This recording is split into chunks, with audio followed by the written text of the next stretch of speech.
الحمدللہ الحمدللہ وحدہ لا شریک لہ والصلاۃ والسلام علی من لا نبی بعدہ وعلی آلہ واصحابہ الذین اوفوا عہدہ اما بعد فاعوذ باللہ من الشیطان الرجیم بسم اللہ الرحمن الرحیم ما کان محمد ابا احد من رجالکم ولکن رسول اللہ وخاتم النبیین وکان اللہ بکل شیء علیما وقال النبی صلی اللہ علیہ وسلم ان العلماء ورثۃ الانبیاء اللہم صلی علی محمد وعلی آل محمد کما صلیت علی ابراہیم وعلی آل ابراہیم انک حمید مجید اللہم بارک علی محمد وعلی آل محمد کما بارکت علی ابراہیم وعلی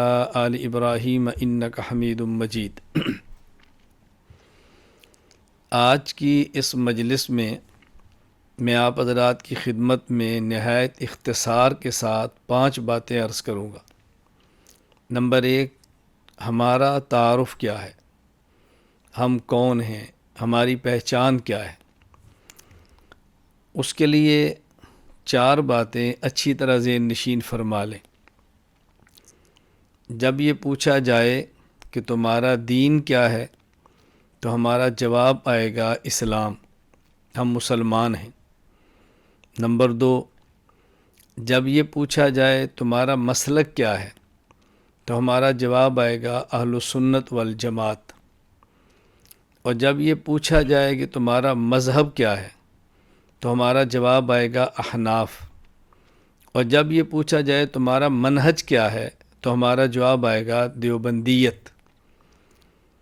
چونکہ میرا آج کا عنوان یہی ہے علماء دیوبند کی حقانیت پر گفتگو کرو، تو پہلے یہ سمجھ آئے کہ علماء دیوبند کیا ہیں، دیوبندیت کیا ہے، تو پھر حقانیت پہ بات ہوگی۔ تو ہمارا تعارف کیا ہے؟ نمبر 1، ہم مسلمان ہیں۔ نمبر 2، اہل سنت والجماعت ہیں۔ نمبر 3، احناف ہیں۔ نمبر 4، دیوبندی ہیں۔ دیننا الاسلام، مسلکنا اہل سنت والجماعہ، مذہبنا الحنفیہ، منہجنا الدیوبندیہ۔ یہ 4 باتیں ذہن نشین فرما لیں۔ ان چاروں کا معنی کیا ہے؟ میں اس کو بھی اختصار سے عرض کر دیتا ہوں تاکہ بات واضح ہو جائے۔ دین نام ہے قطعیات کا، قطعیات کی بنیاد پر دین بنتا ہے۔ اس کا اقرار کریں گے تو اسلام ہوگا، انکار کریں گے تو کفر ہوگا۔ جیسے دین اسلام ہے، دین یہود ہے، دین نصارہ ہے۔ اللہ تعالیٰ قرآن کریم میں فرماتے ہیں وَمَن يَبْتَغِ غَيْرَ الْإِسْلَامِ دِينًا فَلَن يُقْبَلَ مِنْهُ۔ اسلام کے علاوہ کوئی دین اگر تم لے کر آؤ اللہ تعالیٰ اس کو قبول نہیں فرمائیں گے۔ الْيَوْمَ أَكْمَلْتُ لَكُمْ دِينَكُمْ، ہم نے تمہارے لیے تمہارا دین کامل اور مکمل کر دیا ہے۔ ان الدین عند اللہ الاسلام، دین اللہ کے ہاں صرف اور صرف اسلام ہی ہے۔ تو دین نام ہے منصوصات قطعیات کا۔ اس لیے ہمارے ہاں بعض مقامات پر کورسز کرائے جاتے ہیں اور اس کا عنوان تقابل ادیان رکھا جاتا ہے، اور تقابل ادیان عنوان کے تحت گفتگو مسالک پہ ہوتی ہے۔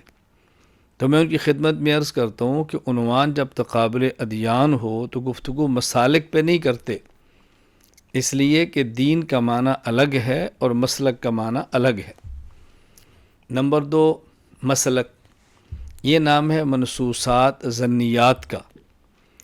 اس کی اقرار سے آدمی اہل سنت والجماعت رہتا ہے، اور اس کے انکار سے یا اس کو چھوڑ دینے سے اہل بدعت اور اہل ضلالت بن جاتا ہے۔ تو یہ کفر اور اسلام کا اختلاف نہیں ہوتا، یہ ضلالت اور ہدایت کا اختلاف ہوتا ہے۔ تو ہمارا مسلک اہل سنت والجماعت ہے۔ اس میں ایک بات سمجھ لیں، اب ہم کہیں گے کہ عقائد کی دو قسمیں ہیں۔ بعض عقائد وہ ہیں کہ جن کی بنیاد پر اسلام اور کفر کا فیصلہ ہوتا ہے، اور بعض عقائد وہ ہیں کہ جن کی بنیاد پر سنت اور بدعت کا فیصلہ ہوتا ہے۔ ایک ہوتی ہے سنت اور بدعت عملی، ایک ہوتی ہے سنت اور بدعت اعتقادی۔ جس طرح عملاً ایک شخص اہل سنت اور اہل بدعت ہوتا ہے، اسی طرح اعتقاداً بھی کوئی شخص اہل سنت اور کوئی شخص اہل بدعت ہوتا ہے۔ تو سنت اور بدعت کا تعلق صرف عمل سے نہیں ہے بلکہ اعتقادات کے ساتھ بھی ہے۔ تو ہمارا مسلک اہل سنت والجماعت ہے۔ میں بہت اختصار سے باتیں آپ کی خدمت میں عرض کر رہا ہوں۔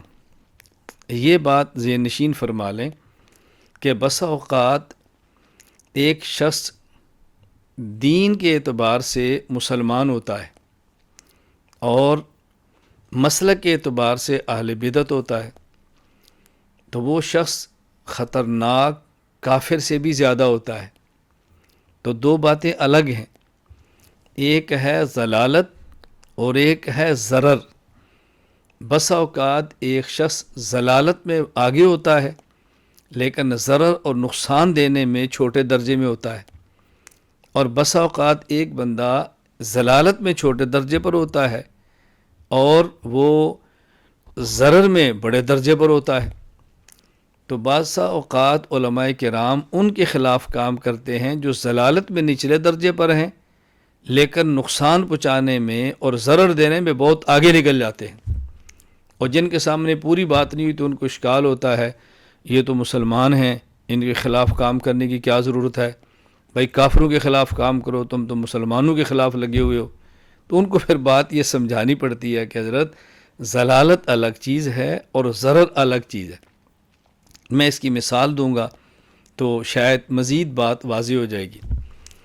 ایک شخص مسجد کا امام ہے، مسجد کا خطیب ہے، وہ دین کا کام کرتا ہے، اور اسی کے مسجد میں ایک شخص صف اول کا نمازی ہے، اس کے چہرے پہ داڑھی بھی ہے، وہ دین کا داعی بھی شمار ہوتا ہے، اور جب دیکھو اس کی امام سے لڑائی ہے، یہ تمہارا سائیکل کہاں سے آ گیا، تمہارا موٹر سائیکل کہاں سے آ گیا، تم آج 2 منٹ دیر سے کیوں آئے ہو، تو تم نے یہ کیوں کیا ہے، بھائی اس امام کو نکالو دوسرا امام لاؤ، ہم نے کہا تھا یہ بیان کرو، تو نے یہ بیان کیوں کیا ہے، تم نے یہ کرنا تھا تو یہ کیوں نہیں کیا۔ تو باوجود اس کے وہ صحیح العقیدہ بھی ہے اور بظاہر صالح بھی ہے، لیکن اس کی ہر وقت کی کوشش امام کو نقصان دینا، امام کو رسوا کرنا، امام کے لیے چھیڑ چھاڑی کرنا، تو امام کے لیے درد سر بنا ہوا ہے۔ اور ایک شخص اسی گاؤں میں رہتا ہے، اب دیکھیں وہ شخص نماز بھی نہیں پڑھتا، اس کے چہرے پر داڑھی بھی نہیں ہے، امام صاحب نماز پڑھا کے مسجد سے نکلے ہیں، چہرے پر پریشانی ہے، وہ بندہ سامنے مل جاتا ہے، حضرت خیر ہے آج بہت پریشان ہے، نہیں کوئی بات، پھر بھی بتائیں تو صحیح۔ اس نے مجبور کیا تو امام صاحب بتاتے ہیں بھی یہ میرا مسئلہ ہے۔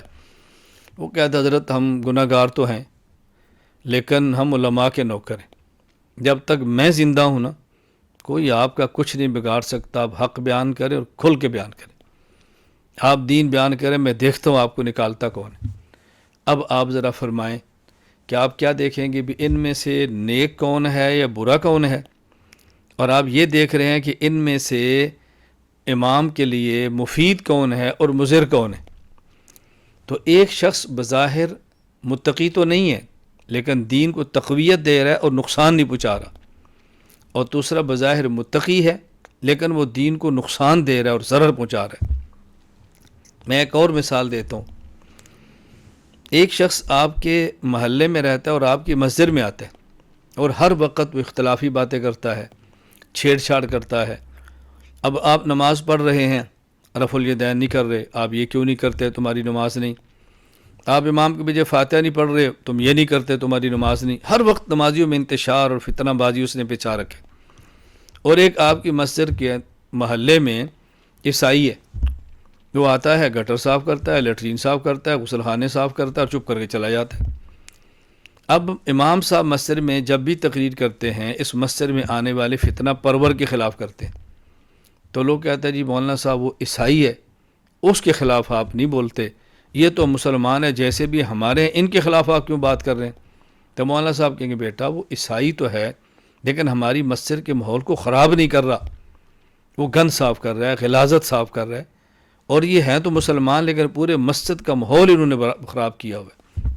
تو میں نے اختصار سے بات کی ہے، ایک ہوتا ہے ضرر میں آگے ہونا اور ایک ہوتا ہے ضلالت میں آگے ہونا۔ نمبر 3، مذہب۔ مذہب نام ہے اجتہادیات کا۔ احناف، مالکیہ، شوافع، حنابلہ، ان کا جو اختلاف ہے یہ مذاہب کا اختلاف ہے، یہ اجتہادیات کا اختلاف ہے۔ یہ نہ تو اسلام اور کفر کا اختلاف ہے، نہ یہ سنت اور بدعت کا اختلاف ہے، یہ اختلاف رحمت ہے۔ میں اس پر بہت مختصر بات کر رہا ہوں، میں تفصیل پہ نہیں جا رہا۔ نمبر 4، منہج۔ منہج کا معنی یہ ہے کہ ایک بندہ مسلمان بھی ہے، اہل و سنت بھی ہے، مذہباً وہ حنفی بھی ہے، تو اس نے کس علاقے میں کام کیسے کرنا ہے۔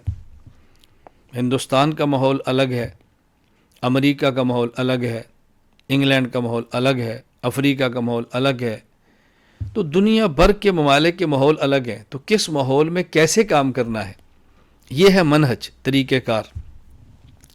تو ہم نے پورے عالم میں عموماً اور بر صغیر میں خصوصاً کیسے کام کرنا ہے، ہمارا طریقہ کار کیا ہونا چاہیے، یہ ہمیں طریقہ کار دیا ہے علماء دیوبند نے۔ اسے کہتے ہیں یہ ہمارا منہج ہے دیوبندیت۔ تو 4 باتیں ہو گئیں۔ نمبر 1، ہم دین کے اعتبار سے مسلمان ہیں، مسلک کے اعتبار سے اہل سنت والجماعت ہیں، مذہب کے اعتبار سے احناف ہیں، اور منہج کے اعتبار سے ہم دیوبندی ہیں۔ تو دیوبندیت کو مستقل دین نہیں ہے، مستقل مسلک نہیں ہے، کوئی مستقل مذہب نہیں ہے، دیوبندیت ایک منہج ہے۔ اس کو اچھی طرح ذہن نشین فرما لیں۔ دیوبندی کا معنی یہ ہے کہ مسلمان بھی ہے، اہل سنت والجماعت بھی ہے، حنفی بھی ہے، اور ممکن ہے کوئی ایسا دیوبندی ہو جو حنفی نہ ہو، شافعی ہو اور منہج کے اعتبار سے دیوبندی ہو، مالکی ہو، منہج کے اعتبار سے دیوبندی ہو، حملی ہو، منہج کے اعتبار سے دیوبندی ہو۔ تو دیوبندیت اور یہ مذہب ان میں تو ٹکراؤ نہیں ہے، ہاں جو مسلک باطل ہیں ان کا ٹکراؤ ہوگا۔ عقیدہ قطعی ٹھیک نہ ہو تب بھی ہم دیوبندی نہیں کہیں گے، عقیدہ ظنی فاسد ہو تب بھی دیوبندی نہیں کہیں گے، منہج یہ نہ ہو تب بھی اس کو دیوبندی نہیں کہیں گے۔ تو یہ ہمارا تعارف ہے کہ ہم دین کے اعتبار سے مسلمان ہیں، مسلک کے اعتبار سے اہل سنت والجماعت ہیں، مذہب کے اعتبار سے احناف ہیں، اور منہج کے اعتبار سے ہم دیوبندی ہیں۔ یہ بات ذہن نشین فرما لیں، نمبر 1۔ نمبر 2، دارالعلوم دیوبند جس کی طرف نسبت کرتے ہوئے ہم خود کو دیوبندی کہتے ہیں، دیوبند شہر کی طرف نہیں بلکہ دارالعلوم دیوبند کی طرف نسبت کرتے ہوئے، یعنی دیوبند قصبے میں ایک دارالعلوم موجود ہے، اس کی وجہ سے ہم نسبت دارالعلوم دیوبند کی وجہ سے نسبت دیوبند کی طرف کرتے ہیں اور ہم خود کو دیوبندی کہتے ہیں۔ دارالعلوم کو نکال دیں اور قصبہ دیوبند، پھر ہماری نسبت دیوبند کی طرف نہیں ہے، وہ دیوبند کہ جس کے اندر دارالعلوم موجود ہے اس دیوبند کی نسبت کرتے ہوئے ہم خود کو دیوبندی کہتے ہیں۔ دارالعلوم دیوبند کے بنیاد رکھنے والے 5 اشخاص ہیں۔ نمبر 1، رشید احمد گنگوہی۔ نمبر 2، محمد قاسم نانوتوی۔ نمبر 3، احمد علی سہارنپوری۔ نمبر 3، رفیع الدین۔ نمبر 4، رفیع الدین۔ نمبر 5، عابد حسین۔ یہ 5 بندے ہیں جو دارالعلوم دیوبند کی بنیاد رکھ رہے ہیں۔ میں یہاں تفاعلاً نیک فالی لیتے ہوئے ان 5 کے نام سے نیک فال لیتا ہوں۔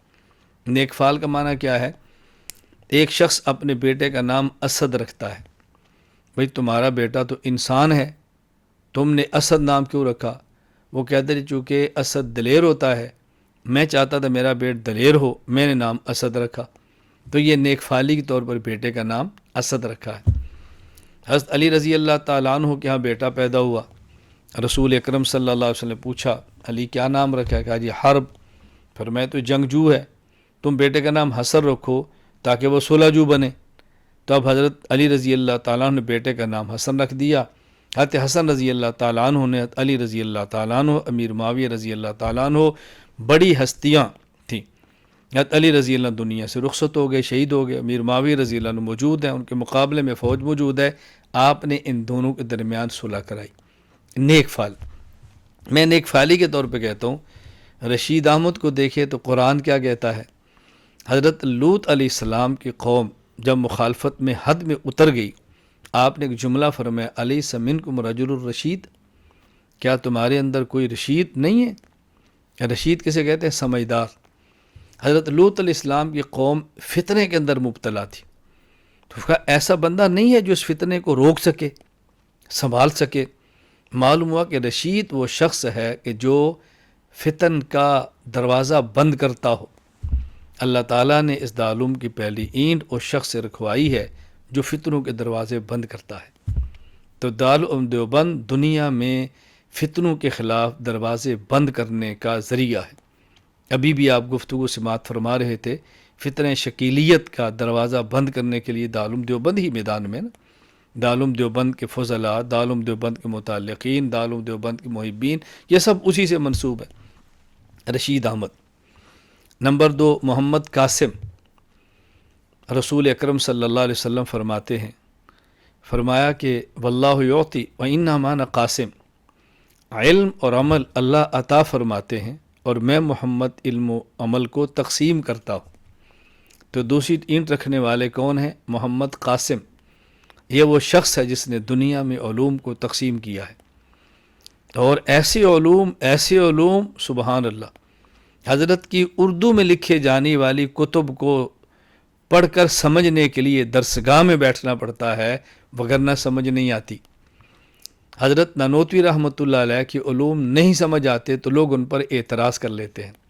میں ایک بات معذرت کے ساتھ کہوں گا قاسمی برادری سے بھی، حضرت نانوتوی رحمہ اللہ کے علوم کو پڑھ کر سمجھ کر سمجھانا بہت ضروری ہے. ہمارا مخالف قاسمی علوم کو نہیں پڑھتا تو اعتراض کرتا ہے، ہم علوم کو نہیں پڑھتے تو ہم جواب نہیں دے پاتے. میں کہتا ہوں وہ پڑھ لیتا تو مداح بن جاتا، معترض نہ ہوتا. ہم پڑھ کے سمجھ جاتے تو اعتراضات کے جواب دے لیتے. حضرت مولانا قاسم نانوتوی رحمہ اللہ تعالی، حضرت کو ان کے شیخ حاجی امداد اللہ مہاجر مکی رحمہ اللہ نے لکھا کہ تم اپنے حالات نہیں لکھتے، اپنے حالات لکھا کرو. نانوتوی رحمہ اللہ نے لکھا کہ حضرت میں حالات کیا لکھوں، میں جب ذکر کرنے بیٹھتا ہوں تو مجھ پر ایسے لگتا ہے جیسے کسی نے سر پہ چٹان پتھر کی رکھ دی ہو، بوجھ پڑ جاتا ہے. میں اپنے حالات کیا لکھوں. حضرت حاجی امداد اللہ مہاجر مکی رحمہ اللہ تعالی بہت بڑے آدمی تھے، بہت بڑے آدمی تھے. حضرت حاجی صاحب فرمانے لگے مبارک ہو یہ کیفیت مبارک ہو، لگتا ہے کہ علوم نبوت کا فیض آپ کی طرف منتقل ہو رہا ہے. رسول اکرم صلی اللہ علیہ وسلم پر جب وحی آتی، آپ سواری پر ہوتے وہ بیٹھ جاتی، کسی کی گود میں سر رکھ کے لیٹے ہوتے تو یوں لگتا کہ ران ٹوٹنے لگی ہے. سردی کا موسم ہوتا تو پیشانی پر پسینہ آ جاتا. فرمایا مبارک ہو، علوم نبوت کا فیض تمہاری طرف آ رہا ہے. خیر. نمبر 3 احمد علی. اللہ اکبر. رسول اکرم صلی اللہ علیہ وسلم فرمایا انا مدینۃ العلم والی بابها فمن اراد المدینہ فلیات الباب. میں شہر علم ہوں، علی شہر علم کا دروازہ ہے. جس نے شہر علم میں آنا ہے وہ دروازے سے گزر کر آئے. دارالعلوم دیوبند بھی دنیا میں عموماً بر صغیر میں خصوصاً علوم کا دروازہ ثابت ہوا ہے، اور علوم پھیلے ہیں. میں یہ بات دیانت کی بنیاد پہ کہہ رہا ہوں، صرف عقیدت کی بنیاد پہ نہیں کہتا. میں ایک جملہ عرض کیا کرتا ہوں کہ 2 باتیں بہت ضروری ہیں. نمبر 1 عقیدت ہو، نمبر 2 بصیرت ہو. کبھی عقیدت نہیں ہوتی اور کبھی بصیرت یعنی دلیل نہیں ہوتی. میں دارالعلوم دیوبند کی جو بات کرتا ہوں یہ عقیدت اور بصیرت کی بنیاد پہ کرتا ہوں. مجھے عقیدت بھی ہے اور بحمد اللہ تعالیٰ جو بات کہتا ہوں وزنی دلیل کی بنیاد پہ کہتا ہوں، بغیر دلیل کے میں بات نہیں کہتا. احمد علی. میں اس حدیث پاک سے ایک بات یاد آ گئی کہ ایک شخص نے مجھ سے سوال کیا کہ آپ حضرت امام اعظم ابو حنیفہ رحمۃ اللہ علیہ کی تقلید کرتے ہو، وہ تو کوفے میں تھے، تم مدینہ کو چھوڑ کر کوفے کیوں گئے ہو؟ تو میں نے اس کو یعنی مزاح کے طور پہ، محبت کے طور پہ جواب دیا۔ میں نے کہا بھی یہ درس تو ہمیں حدیث پاک سے ملا ہے۔ کہا جی وہ کیسے؟ میں نے کہا رسول اکرم صلی اللہ علیہ وسلم فرمایا انا مدینۃ العلم والی بابها فمن اراد المدینۃ فلیات الباب، میں شہر علم ہوں، علی شہر علم کا دروازہ ہے، جس نے شہر میں آنا ہے وہ دروازے سے گزر کر آئے۔ میں نے کہا ایک شخص مسجد میں داخل ہوتا ہے صف اول میں نماز پڑھنے کے لیے، وہ دروازے سے گزر کے، اور ایک شخص صف اول پہ نماز پڑھنے کے لیے مسجد میں جاتا ہے دروازہ پھلانگ کے، یہ دونوں صف اول پر ہیں، لیکن جو دروازے سے گزر کر گیا وہ با ادب ہے، اور جو دروازہ پھلانگ کر گیا وہ بے ادب ہے۔ ہم جاتے مدینہ ہیں لیکن کوفہ ابو حنیفہ کے دروازے سے گزر کر جاتے ہیں، اس لیے کہ ہم با ادب ہیں، اس لیے کہ ہم با ادب ہیں۔ تو ہم وہ ترتیب اختیار کرتے ہیں کہ جو ترتیب ہمیں نبوی سمجھائی گئی ہے۔ پھر اس پہ خیر میرے بیانات آپ سماعت فرماتے رہتے ہیں، تو میں نے کہا جو میں رائے دے رہا ہوں کہ یہ دروازہ ہے، یہ امام بخاری بھی یہی بات کہتے ہیں۔ آپ اٹھائیں ابن حجر عسقلانی رحمۃ اللہ علیہ فتح الباری کے مقدمہ میں امام بخاری کی جو حالات پہ لکھا ہے کہ امام بخاری فرماتے ہیں میں علم کو حاصل کرنے کے لیے کہاں گیا تھا۔ جب حجاز کی باری ہے تو اقام تو بالحجاز، جب میں حجاز کے اندر رہا کتنا 6 سال تک رہا، وہ اقام تو بالحجاز ستۃ اعوام 6 سال تک رہا۔ اور جب کوفہ کی باری ہے تو امام بخاری فرماتے ہیں لا احصی کم دخلت الی کوفہ، میں کوفہ کتنی بار داخل ہوا مجھے یاد ہی نہیں ہے۔ بھائی یہ کیا بات ہوئی کہ مدینہ حجاز میں رہنا یاد ہے، کوفہ میں داخل ہونا یاد نہیں ہے؟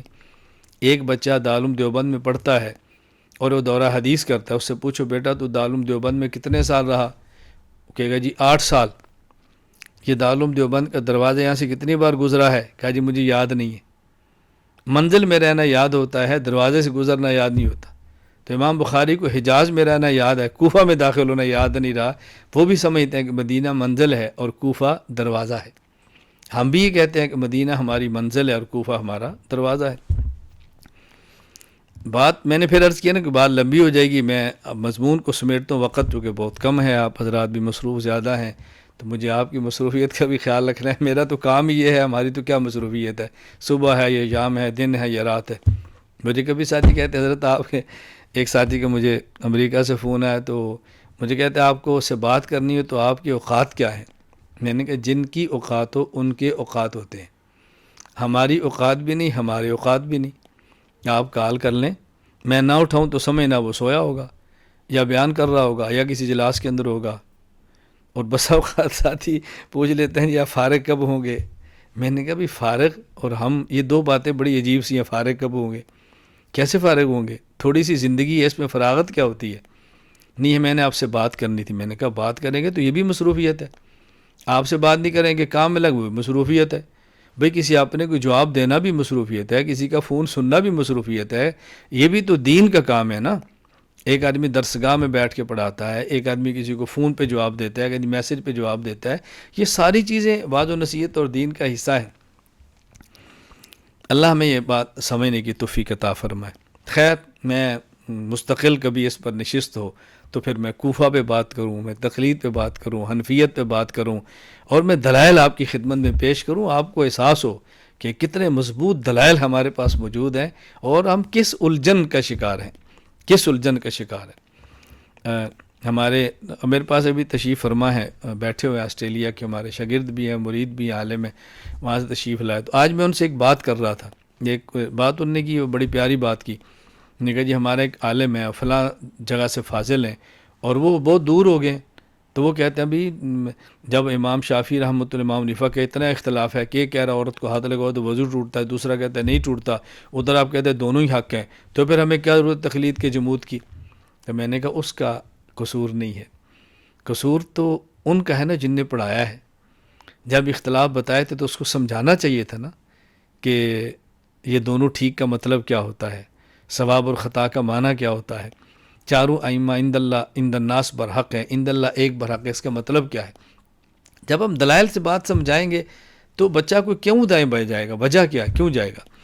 خیر، نمبر 4 رفیع الدین، چوتھی انہوں نے رکھی ہے۔ قرآن کہتا ہے یرفع اللہ الذین آمنوا والذین اوتوا العلم درجات، اللہ صحیح عقیدے والے کو بھی رفعتیں دیتے ہیں اور صحیح علم والے کو بھی رفعت دیتے ہیں۔ دارالعلوم دیوبند کو اللہ نے صحیح عقیدہ اور صحیح علم کی بنیاد پر بلندیاں دی ہیں، نوازا ہے اللہ پاک نے۔ نمبر 5 عابد حسین، عابد، یا ایتها النفس المطمئنہ ارجع الی ربک راضیۃ مرضیہ فادخلی فی عبادی وادخلی جنتی۔ اللہ نے فرمایا جنت میں جانا ہے تو میرے بندوں میں شامل ہو جاؤ، یہ آسان راستہ ہے، جہاں یہ جائیں گے وہاں تم بھی چلے جاؤ۔ کتنا آسان راستہ اللہ نے بتایا جنت میں جانے کا۔ تو پہلی رکھنے والا 5ویں والا کون ہے؟ عابد۔ دیوبند والے عباد الرحمن ہیں، عباد الرحمن ہیں، ان عباد الرحمن کے ساتھ جڑو، اللہ تعالیٰ جنت کے راستے آسان فرما دیں گے۔ پھر حسین، دارالعلوم دیوبند والے دیوبندی، یہ حسینی ہے، یزیدی نہیں ہے۔ ہماری تو بنیاد رکھنے والے کا نام ہی حسین ہے، ہم یزیدی نہیں ہیں، ہم حسینی ہیں۔ یزیدیت کا دارالعلوم سے کیا تعلق ہے؟ دارالعلوم دیوبند تو حسینیت کا نام ہے۔ تو یہ وہ 5 اشخاص تھے جنہوں نے دارالعلوم دیوبند کی بنیاد رکھی ہے۔ تو میں نے ان پر تفاعل کے طور پر آپ کی خدمت بات عرض کی۔ میں مزید ساتھ عرض کر دیتا ہوں کہ دارالعلوم دیوبند کے پہلے استاذ محمود ہیں، پہلے شاگرد بھی محمود ہیں، اور رسول اللہ صلی اللہ علیہ وسلم نے دعا مانگی ہے، اپنے لیے دعا مانگی، اور ہم آپ کے لیے دعا مانگتے ہیں اللہ ہمارے نبی کو قیامت کے دن مقام محمود عطا فرما۔ رسول اللہ صلی اللہ علیہ وسلم کے ہاتھ جو ہر پرچم ہوگا، اس پرچم کا نام لواء الحمد ہوگا۔ تو ہم کہتے ہیں کہ پہلا استاد بھی محمود، پہلا شاگرد بھی محمود، جو ان کے نقش قدم پر چلے گا انشاءاللہ اللہ اس کو رسول اللہ صلی اللہ علیہ وسلم کا قربت مقام محمود کے قریب عطا فرما دیں گے، لواء الحمد کے نیچے اس کو جمع فرما دیں گے۔ اور پھر وہ عمارت جہاں پہ پڑھانا شروع کیا ہے، وہ عمارت کیا ہے؟ انار، قرآن کے فیہما فاکہۃ ونخل ورمان، جنت کے انعامات میں سے ایک نعمت رمان ہے۔ تو دارالعلوم دیوبند کی تو پہلی عمارت ہی رمان ہے، انار ہے۔ تو میں تفاعل کے طور پر یہ باتیں کہہ رہا ہوں، اور ہر کسی کو حق حاصل ہے، ہمیں بھی حق ہے کہ ہم اپنے اکابر کی مدح کرتے ہیں، یہ ہمارا ذوق ہے۔ جن سے پیار ہے تو دل و جان سے پیار ہے، بس جن سے پیار ہے تو دل و جان سے پیار ہے، علی الاعلان پیار ہے، پوری دنیا کے سامنے ہے۔ آج تک نہ ہم پیچھے ہٹے ہیں نہ اللہ ہمیں ہٹائے، اللہ تعالیٰ ہمیشہ ان کے ساتھ رکھے۔ تو دوسری بات، دارالعلوم دیوبند کے بانیان کون ہیں، میں نے اس پر بات کی ہے۔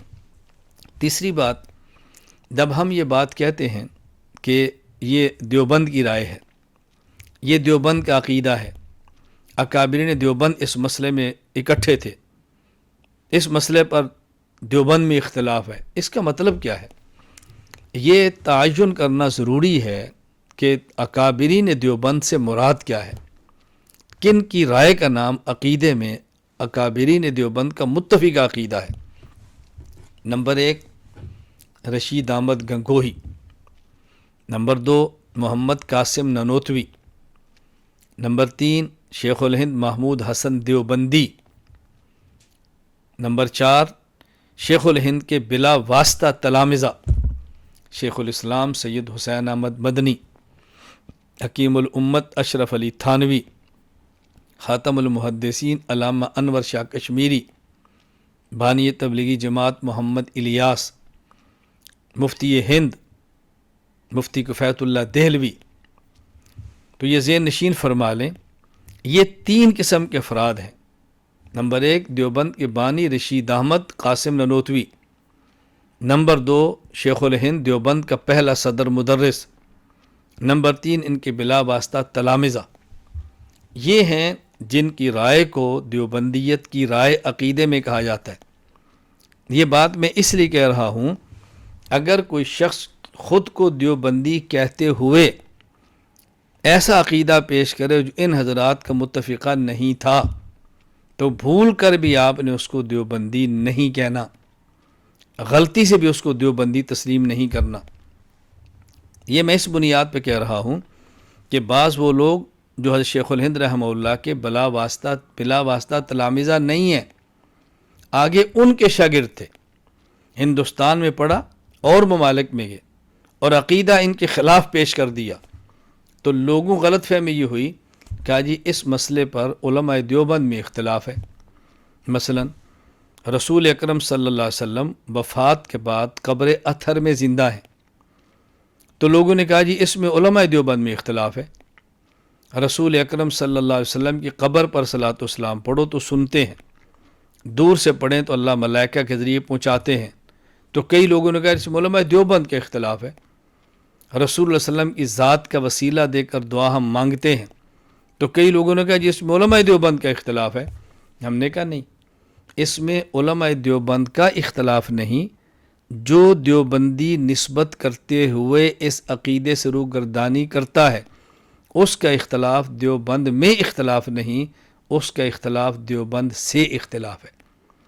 دیوبند میں اختلاف ہونا اور بات ہے، اور دیوبند سے اختلاف ہونا اور بات ہے۔ یہ بالکل اس طرح ہے، رسول اکرم صلی اللہ علیہ وسلم خاتم النبیین ہے، آپ کے بعد کوئی کسی قسم کا نبی پیدا نہیں ہوگا۔ حضرت عیسیٰ علیہ السلام پیدا نہیں ہوں گے، حضرت عیسیٰ علیہ السلام نازل ہوں گے۔ نازل ہونا اور ہے اور پیدا ہونا اور ہے۔ میں اس لیے علماء کرام کی خدمت میں عرض کیا کرتا ہوں کہ لا نبی یا بعدی کا یہ ترجمہ نہ کریں کہ میرے بعد کوئی نبی نہیں ہوگا، یہ کہیں کہ میرے بعد کوئی نبی پیدا نہیں ہوگا۔ میں اس پر بات دلائل سے کر چکا ہوں، میں ابھی اس کی ترکیب اور دلیل پر بات نہیں کر رہا۔ میرے بعد کوئی نبی پیدا نہیں ہوگا۔ عیسیٰ علیہ السلام آئیں گے، وہ پیدا نہیں ہوں گے، پیدا پہلے سے ہیں، وہ نازل ہوں گے۔ اب اگر کوئی شخص رسول اللہ صلی اللہ علیہ وسلم کو آخری نبی نہ مانے، پہلے وہ مسلمان ہو اور بعد میں کہ جی میں نہیں مانتا، جیسے ابھی ایک فتنے کا ذکر ہو رہا تھا، وہ پہلے ٹھیک ہے بعد میں خراب ہو گیا۔ اب کوئی بندہ یہ کہ جی ختم نبوت کے مسئلے پر مسلمانوں میں اختلاف ہو گیا، بعض مسلمان تو آخری نبی مانتے ہیں اور بعض مسلمان اب نہیں مانتے، پہلے مانتے تھے۔ ہم یہ کہیں گے کہ ختم نبوت کے مسئلے پر مولانا ختم نبوت کے مسئلے پر مسلمانوں میں اختلاف نہیں ہوا، ختم نبوت کے مسئلے پر فلاں شخص نے مسلمانوں سے اختلاف کیا ہے۔ مسلمانوں میں اختلاف ہونا اور بات ہے، اور مسلمانوں سے اختلاف کرنا اور بات ہے۔ میں اس لیے عرض کر رہا ہوں کہ دیوبندیت میں اختلاف اور بات ہے اور دیوبندیت سے اختلاف اور بات ہے۔ اس کو اچھی طرح ذہن نشین فرما لیں، غلط فہمی کے اندر مبتلا نہیں ہونا۔ ان کی رائے دیوبندیت کی رائے ہے، جو عقیدے میں ان سے انحراف کرے گا وہ دیوبندیت سے اختلاف کرتا ہے۔ نمبر 4، منہج دیوبند۔ منہج کیا ہے جسے ہم کہتے ہیں دیوبندیت؟ منہج ہے مجموعہ نبوت نے، میں اس میں کے لیے صرف 2 باتیں کروں گا منہج کو سمجھانے کے لیے۔ مجموعہ نبوت نے 3 کام کیے ہیں۔ نمبر 1 اشاعت دین، نمبر 2 دفاع دین، نمبر 3 نفاذ دین۔ ایک ہے دین کو فضائل کے ساتھ پیش کرنا، ایک ہے دلائل کے ساتھ ہونے والے اعتراضات کا جواب دینا، اور ایک ہے طاقت کے ساتھ دین کو نافذ کرنا۔ یہ 3 کام، یہ مجموعہ نبوت نے 3 کام کیے، اور اس کے لیے 4 طریقے اختیار کیے۔ نمبر 1 تقریر، نمبر 2 تحریر، نمبر 3 مناظرہ، نمبر 4 جہاد۔ علماء دیوبند جو کہ رسول اکرم صلی اللہ علیہ وسلم کے وارث ہیں، ان وارثین نبوت نے 3 کام کیے ہیں۔ نمبر 1 اشاعت دین، نمبر 2 دفاع دین، نمبر 3 نفاذ دین، اور انہوں نے 4 طریقے اختیار کیے ہیں: تقریر، تحریر، مناظرہ اور جہاد۔ میں کہہ رہا ہوں یہ دیوبندیت کا منہج ہے، یہ دین کے سارے کام کرتے ہیں اور اس کے لیے سارے طریقوں کو اختیار کرتے ہیں۔ ہاں کسی شخص کے اندر اللہ نے کمال دیا ہوتا ہے، وہ 3 کام اور 4 طریقے اختیار کرتا ہے، لیکن کسی میں اتنا کمال نہیں ہوتا، وہ 1 کام کرتا ہے اور طریقہ 1 لے لیتا ہے، کوئی 2 کام کرتا ہے، کوئی 3 کرتا ہے، لیکن وہ دوسرے کا فریق ہوتا ہے، فریق نہیں ہوتا، رفیق ہوتا ہے، معاون ہوتا ہے، مخالف نہیں ہوتا۔ جو کر سکتا ہے وہ کر لیتا ہے، اور جو اس کی صلاحیت سے باہر ہوتا ہے وہ اس کا اعتراف کرتا ہے، اس کی مدح کرتا ہے، دعائیں کرتا ہے، تعاون کرتا ہے۔ دوسری بات دیکھیں، دین کا جو کام ہے واعظ و نصیحت بیان کرنا، اس کے اندر 3 باتیں بنیادی ہیں: اخلاص، دلیل اور اعتدال۔ دارالعلوم دیوبند کا منہج یہ ہے، یہ اپنے عقائد اور مسائل کو اخلاص سے بیان کرتے ہیں، دلیل سے بیان کرتے ہیں اور اعتدال سے بیان کرتے ہیں۔ یہ دیوبندیت کے منہج میں نے دو باتیں بتائیں۔ نمبر ایک، مجموعہ نبوت کے تینوں کام، اشاعت دین، دفاع دین، نفاذ دین، اور مجموعہ نبوت کے تین کاموں کے لیے چاروں طریقے، تقریر، تحریر، مناظرہ، جہاد، یہ تینوں کام بھی کرتے ہیں، چاروں طریقے بھی اختیار کرتے ہیں۔ دوسری بات، دین کو جو بیان کرنے کا منہج ہے، اخلاص، دلیل اور اعتدال، ان تینوں میں دیوبند کی شان بالکل نرالی ہے اور عیاں ہے پوری دنیا کے سامنے۔ یہ منہج ہے دیوبندیت کا۔ جو ایک کام کرتا ہے دوسرے کی تردید کرتا ہے، ایک کرتا ہے دوسرے کی مخالفت کرتا ہے، اس کو دیوبندی کہلوانے کا کوئی حق نہیں ہے۔ یہ دیوبندیت کا منہج ہی نہیں ہے، دیوبندیت کا مزاج ہی نہیں ہے۔ مخلص نہیں، دیوبندیت نہیں ہے۔ مخلص ہے، دلیل نہیں، دیوبندیت نہیں ہے۔ دلیل ہے، اعتدال نہیں ہے، دیوبندیت نہیں ہے۔ یہ منہج دیوبندیت ہے۔ منہج سمجھیں پھر سمجھ آئے گا دیوبندیت کا منہج کیا۔ پانچویں اور میری آخری گزارش یہ ہے، میں ہندوستان میں رہنے والے حضرات کو جن کا ہندوستان دارالعلوم دیوبند سے تعلق ہے، محبت کا، شاگردی کا، عقیدت کا، مخالف کو میں نہیں کہہ رہا، جو مخالف ہے میں اس کو نہیں کہہ رہا، جو دارالعلوم دیوبند کو نہیں مانتا میں اس کی بات نہیں کرتا، میں تو معتقد کی بات کر رہا ہوں۔ ہندوستان میں خصوصاً اور پوری دنیا میں دارالعلوم دیوبند سے منسلک خود کی نسبت دیوبندی کرنے والوں سے میں گزارش کروں گا کہ دارالعلوم دیوبند کو اپنا مرکز بنائیں، دارالعلوم دیوبند کو اپنا مرجع بنائیں، عقائد میں، اعمال میں، سیاسی مسائل میں دارالعلوم دیوبند کی رائے کو حرف آخر سمجھیں۔ آپ حضرات کے علم میں ہے، بہت بڑی ایک تعداد ہندوستان میں مجھ سے منسلک افراد کی ہے، کچھ شاگرد ہیں، کچھ بیعت ہیں، کچھ محبت کرتے ہیں۔ مجھ سے کبھی بھی ہندوستان کے سیاسی مسئلے پر کبھی بھی رائے لیں، میری ہمیشہ رائے یہی ہوتی ہے، بھئی آپ یہ مجھ سے نہ پوچھیں، آپ دارالعلوم سے رجوع فرمائیں۔ جو حضرات کی رائے ہے اس کو سمجھیں، وہ وہاں کے ماحول کو بہت اچھی طرح سمجھتے ہیں۔ بطور خاص دارالعلوم دیوبند کے صدر حضرت اقدس مولانا ارشد مدنی صاحب دامت برکاتہم، حضرت شیخ الاسلام سید حسین مدنی رحمہ اللہ کے صاحبزادے، دارالعلوم دیوبند کے محتمم مفتی ابوالقاسم نعمانی دامت برکاتہم، اللہ نے ان حضرات کو علم بھی دیا ہے، تقوی بھی دیا ہے، اللہ نے فراست بھی دی ہے، نعمت عطا فرمائی ہیں۔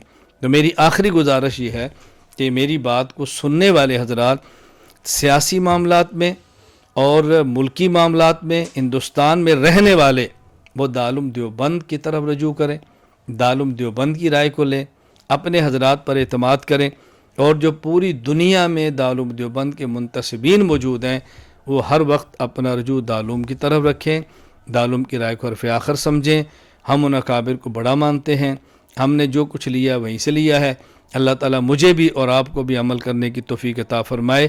تو میری آج کی گفتگو کا خلاصہ یہ 5 چیزیں ہیں۔